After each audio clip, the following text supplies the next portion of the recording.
وذكر فإن الذكرى تنفع المؤمنين. Bismillahirrahmanirrahim. Assalamualaikum warahmatullahi wabarakatuh. Alhamdulillah hamdan katsiran tayyiban mubarakan fih kama yuhibbu rabbuna wa yardah, wa asyhadu an la ilaha illallah wahdahu la syarika lah, wa asyhadu anna Muhammadan abduhu wa rasuluh, wa sallallahu ala nabiyyina Muhammad wa ala alihi wa ashabihi amma ba'd. Sahabat-sahabat sekalian, rahimani wa rahimakumullah. Video ini merupakan bagian dari video berseri pelajaran bahasa Arab untuk membaca kitab. Di video ini, pada pertemuan kali ini, kita akan mengenal apa itu perbedaan antara nahu dan shorof. Sebagaimana sahabat-sahabat ketahui bahwa nahu dan shorof itu merupakan elemen utama pada saat kita mempelajari bahasa Arab. Tapi mungkin bagi sebagian sahabat-sahabat belum terlalu jelas. Apalagi bagi sahabat-sahabat yang baru mulai belajar bahasa Arab, belum terlalu jelas. Apa sih perbedaan antara nahu dan shorof? Dan bagaimana contoh penerapannya di dalam bahasa Arab? Nah, pada pertemuan kali ini kita akan coba melihat apa perbedaan antara keduanya dan bagaimana contoh penerapannya dalam bahasa Arab. Kita mulai dari definisi ilmu nahu terlebih dahulu. Nahu adalah ilmu untuk mengetahui hukum akhir dari suatu kata dan posisi kata tersebut dalam suatu kalimat. Apa maksudnya? Seperti sahabat-sahabat ketahui, bahwa dalam bahasa Arab, kalau kita melihat kepada kitab-kitab para ulama, hampir semuanya, atau bisa dibilang kebanyakan, itu ditulis dengan bahasa Arab gundul. Nah, nahu itu sendiri adalah kita harus tahu bagaimana akhir dari suatu kata, bagaimana harokatnya. Apakah domah, contohnya, kasroh, atau fatah, seperti itu. Karena apa? Karena akhir dari harokat satu kata itu menentukan posisi kata tersebut dalam suatu kalimat. Bagaimana contohnya? Seperti ini. Ini merupakan satu kalimat dalam bahasa Arab yang sederhana. Ja'a rajulun. Ja'a artinya telah datang. Rajulun, seorang laki-laki. Sahabat-sahabat perhatikan, pada akhir kata rajulun, sahabat-sahabat bisa lihat bahwa akhir dari harokatnya adalah dhammatain. Ja'a rajulun. Nanti ketika sahabat-sahabat belajar ilmu nahu, sahabat-sahabat akan mengetahui bahwa setelah kata kerja ja'a, yang artinya dia telah datang, rajulun, maka huruf akhir dari rajulun harus dalam bentuk dhammah. Sehingga kalau ada orang yang menyebutkan ja'a rajulan misalkan dengan huruf akhir fathah, maka tentu saja salah. Nah, apa yang akan sahabat-sahabat pelajari dalam ilmu nahu adalah memahami kapan akhir satu kata ini dalam bentuk dhammah contohnya, atau dalam bentuk fathah atau kasroh. Misalkan contoh kedua, ra'aitu rajulan. Ra'aitu, saya telah melihat, rajulan, seorang laki-laki. Kalau sahabat-sahabat lihat, akhir dari kata rajulan adalah dalam harokatnya adalah fathain. Ya. Kenapa yang sebelumnya ja'a rajulun, sementara kali ini ra'aitu rajulan? Karena yang sebelumnya ketika ja'a rajulun, pada kalimat ja'a rajulun, posisi rajulun tersebut adalah sebagai pelaku dari kata kerja ja'a, telah datang. Sementara pada kalimat ra'aitu rajulan, ra'aitu, saya telah melihat, rajulan. Rajulan di sini posisinya adalah sebagai objek, atau dalam bahasa Arab disebutnya maf'ulun bihi. Karena posisinya sebagai objek, maka aturan dari ilmu nahunya adalah harus dalam bentuk, dalam bahasa sederhana untuk pilihan kali ini saya sebut fathah di sini. Jadi kalau ada orang yang bilang ra'aitu rajulun, maka kalimat tersebut adalah salah, tidak tepat. Contoh lainnya, marartu birojulin. Saya telah berjumpa birojulin dengan seorang laki-laki. Sahabat-sahabat lihat, pada akhir kata rojulin adalah kasroh. Kenapa bisa seperti itu? Karena sebelum kata rojul itu ada huruf jar, yaitu huruf ba, di mana setelah huruf ba tadi, kata benda setelahnya harus dalam bentuk kasroh. Ini merupakan contoh sederhana dari ilmu nahu. Ja'a rojulun. Nah, nanti kita akan belajar kaidahnya, kapan harus kita bilang rojulun, kapan kita harus bilang rojulan, kapan kita harus bilang rojulin. Nah, itu dipelajari di ilmu nahu. Sehingga apa? Akhir harokat dari suatu kata, atau hukum akhir dari suatu kata, menentukan posisi kata tersebut dalam suatu kalimat. Saya ulangi lagi, pada kalimat yang pertama, ja'a rojulun. Aturan ilmu nahunya, karena ja itu kata kerja, setelah kata kerja harus ada pelakunya. Dan pelakunya itu adalah di sini rojulun, maka harokatnya harus domah. Yang kedua, ro'aitu rojulan. Rojulan di sini fungsinya sebagai objek. Karena kata ro'aitu itu menunjukkan saya telah melihat. Melihat siapa? Rojulan, seorang laki-laki. Yang saya lihat adalah objek, yaitu seorang laki-laki. Aturan nahunya, kalau dia sebagai objek, maka harus, untuk contoh sederhana di sini, dalam bentuk fathah. Marartu bi rojulin. Kenapa rojulin? Karena ada huruf ba sebelumnya. Ini merupakan contoh sederhana, sekedar gambaran dasar untuk memahami apa sih ilmu nahu itu. Nanti sahabat-sahabat akan belajar lebih detail dengan definisi yang lebih baku saat kita mempelajari bab-bab di ilmu nahu.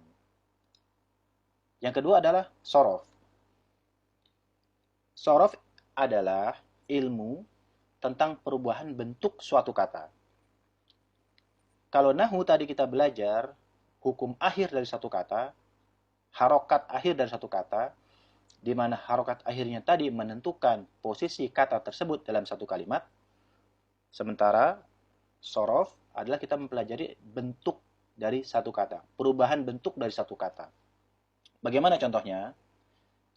Contoh, nasoro. Nasoro kata kerja bentuk lampau, yang artinya dia, seorang laki-laki, telah menolong. Jadi sahabat-sahabat lihat di sini, ini kata kerja bentuk lampau untuk orang ketiga, dia, laki-laki, tunggal. Terus kata kerja bentuk sekarang dan akan datang berubah dari nasoro berubah menjadi yansuru. Terus berubah lagi menjadi nasron. Jadi kalau tadi nasoro dia telah menolong, yansuru dia sedang menolong atau bisa akan menolong. Nasron sendiri artinya pertolongan. Perubahan bentuk lainnya adalah nasirun. Ini artinya adalah yang menolong. Terus mansurun. Ini artinya adalah yang ditolong. Nah, ilmu sorof adalah kita mempelajari tentang perubahan bentuk satu kata dari satu bentuk ke bentuk lainnya. Pada contoh di video kali ini adalah kita melihat bagaimana perubahan dari kata nasoro yang artinya menolong dari kata kerja bentuk lampau, nasoro berubah kata kerja bentuk sekarang atau yang akan datang, yansuru, terus berubah kepada, kalau dalam bahasa disebutnya masdar, nasron, terus berubah kepada yang menunjukkan sebagai pelaku, nasirun, yang menolong, dan juga berubah kepada bentuk yang menunjukkan kepada yang ditolong, yaitu mansurun. Nah, perubahan bentuk kata ini adalah dipelajari di ilmu sorof. Jadi saya ulangi lagi, ilmu nahu tadi kita mempelajari hukum akhir dari satu kata, di mana harokat akhirnya itu menentukan posisi kata tersebut dalam satu kalimat, apakah sebagai pelaku, apakah sebagai objek, atau yang lainnya. Sementara sorof, kita mempelajari perubahan bentuk kata dari satu bentuk ke bentuk lainnya. Pada contoh di video ini, kita melihat dari kata kerja bentuk lampau, berubah kepada bentuk sekarang atau akan datang. Contohnya bentuk lampau nasoro, bentuk yang sekarang atau akan datang yansuru, dan seterusnya. Sekarang bagaimana penerapannya dalam Al-Quran? Bisa sahabat-sahabat lihat dalam contoh ayat berikut. Khatamallahu ala qulubihim wa ala sam'ihim. Allah telah menutup atas hati-hati mereka dan atas pendengaran mereka. Sahabat-sahabat sekalian perhatikan lafaz jalalah Allah. Pada lafaz ini harokat akhirnya adalah dhammah. Seperti yang sudah kita jelaskan sebelumnya bahwa kaidah nahunya adalah setelah kata kerja harus ada pelaku dari kata kerja tersebut. Dan pelaku dari kata kerja tersebut alamat dasarnya adalah dhammah. Maka pada ayat ini kita bisa melihat bahwa lafaz jalalah Allah berfungsi sebagai pelaku dari kata kerja khatama. Khatamallahu. Khatama telah menutup. Siapa yang menutup? Allahu. Jadi kalau misalkan kita tergelincir salah membaca ayat ini dan kita bacanya khatamallaha, maka bacaan kita tidak tepat. Karena apa? Menyalahi kaidah nahu. Karena kaidah nahu yang baru saja kita pelajari sebelumnya adalah setelah kata kerja, maka harus ada pelaku dari kata kerja tersebut. Contoh pada ayat lainnya. Alladzi ja'ala lakumul arda. Dia yang ja'ala lakum menjadikan bagi kalian al-arda bumi firasya sebagai hamparan. Was-samaa dan langit binaa sebagai atap. Sahabat-sahabat sekalian perhatikan pada kalimat ja'ala lakumul arda. Dia telah menjadikan bagi kalian al-arda bumi. Perhatikan pada kata bumi, al-arda berharokat fathah, bukan dhammah, bukan al-ardu. Jadi ja'ala lakumul arda. Kenapa? Karena bumi di sini posisinya adalah sebagai objek. Seperti yang kita pelajari sebelumnya bahwa salah satu alamat dasar dari objek itu adalah fathah. Nah, jadi kalau misalnya kita membaca ayat ini dengan perkataan, dengan bacaan ja'ala lakumul ardu, maka sudah pasti bacaan kita tidak tepat karena menyalahi kaidah nahu. Ja'ala, siapa yang menjadikan bumi ini? Ja'ala Allah. Ja'ala menjadikan lakum bagi kalian al-ardu, dan bumi ini sebagai objek. Itu contoh sederhana penerapan ilmu nahu di dalam Al-Qur'an. Nah, selanjutnya bagaimana penerapan sorof di dalam Al-Qur'an? Kita bisa lihat di contoh ayat berikut. Innal ladzina kafaru, sesungguhnya orang-orang yang mengingkari, sawa'un alaihim, sama saja bagi mereka, a'anzartahum, apakah engkau beri mereka peringatan, am lam tunzirhum, atau tidak engkau beri peringatan, la yu'minun, mereka tidak beriman. Sahabat-sahabat sekalian, perhatikan pada kata kafaru dan yu'minuna. Kita mulai dari kafaru dulu. Dari kata-kata kafaru, dari mana asalnya? Asal dari kafaru adalah dari kafaro. Kafaro menunjukkan kepada dia satu orang laki-laki. Artinya apa? Ini kata kerja bentuk lampau. Kafaro, dia satu orang laki-laki mengingkari. Nah, bagaimana kalau lebih dari satu, dua orang? Kafaro, panjang di huruf ro-nya. Sahabat-sahabat perhatikan, panjang di huruf ro-nya. Kafaro. Apa artinya? Mereka berdua telah mengingkari. Bagaimana kalau banyak? Kafaru. Berarti kafaru menunjukkan mereka tiga atau lebih. Jadi di atas dua. Kafaru, jadi mereka telah mengingkari. Jadi kalau kafaro, dia, satu orang laki-laki, telah mengingkari. Kafaro, mereka berdua telah mengingkari. Dan kafaru menunjukkan mereka, jamak atau banyak, tiga atau lebih, telah mengingkari. Dari sini kita melihat perubahan katanya dari kafaro, kafaro, kafaru.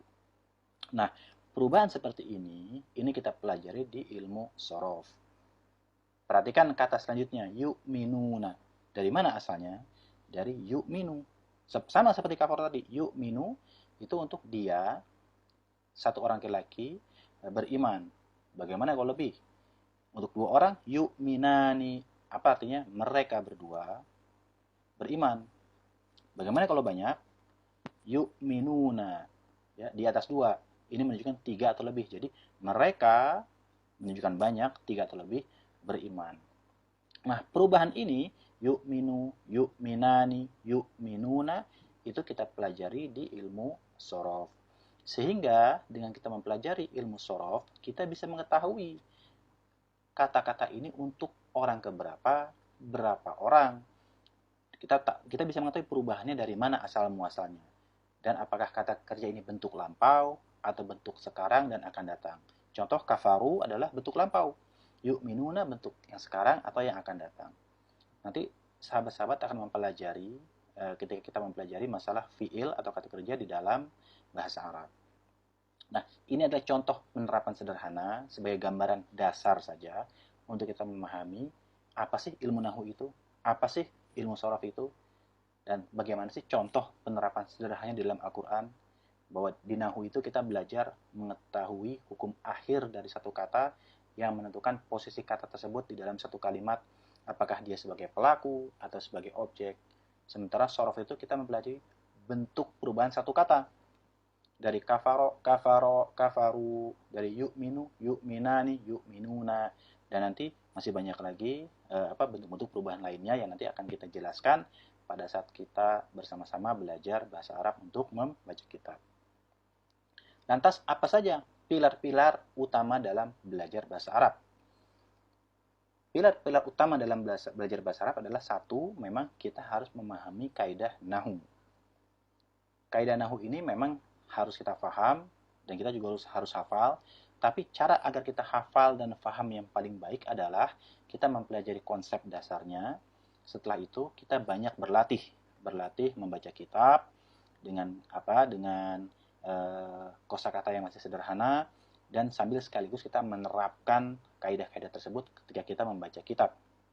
Jadi nanti saat kita sedang belajar di video selanjutnya adalah kita akan banyak berlatih dari kaidah-kaidah dasar yang nanti akan saya jelaskan di video-video selanjutnya. Selain nahwu, pilar utama lainnya apa? Sorof tadi, seperti yang sudah kita jelaskan. Jadi kita harus mempelajari nahwu dan sorof, kita mempelajari konsep dasarnya, tapi yang paling utama adalah kita harus banyak berlatih. Karena hanya dengan memahami konsep dasar atau hafal tanpa kita berlatih penerapannya, maka itu tidak akan membawa kita kemana-mana. Maka dari itu, di video-video selanjutnya adalah, yang akan kita lakukan adalah, kita belajar konsep, tapi akan kita perbanyak berlatihnya membaca kitab. Karena sambil berlatih itu, kita mengulang-ulang kaidah, dan lama-lama kita akan hafal dengan kaidah itu, dan semakin faham akan kaidah tersebut. Selanjutnya apa pilar ketiga? Pilar ketiga adalah kosakata. Karena kosakata itu penting untuk kita mengetahui makna dari satu kata. Karena bahasa Arab ini adalah bahasa yang sangat luas, sehingga satu kata bisa memiliki makna yang berbeda tergantung dari konteks kalimatnya. Sahabat-sahabat sekalian, rahimani wa rahimakumullah, kira-kira seperti ini gambaran dasar perbedaan antara nahwu dan sorof. Dan pada video-video selanjutnya kita akan belajar ketiga pilar ini, nahwu, sorof, dan kosakata, dengan komposisinya 30% berupa konsep dan 70% adalah kita banyak berlatih. Apa tujuannya dengan banyak berlatih? Agar kita memahami konsepnya dengan benar, dan konsep tersebut lama-lama menjadi hafal di ingatan kita, dan kita terbiasa menggunakan kaidah-kaidah tersebut ketika kita membaca teks-teks berbahasa Arab. Tujuannya apa? Adalah agar kita bisa membaca kitab-kitab para ulama, sehingga kita bisa belajar sebagaimana ulama salaf, kaum salaf dulu belajar. Demikian pertemuan kali ini. Subhanakallahumma wa bihamdika asyhadu an la ilaha illa anta astaghfiruka wa atubu ilaik. Assalamualaikum warahmatullahi wabarakatuh.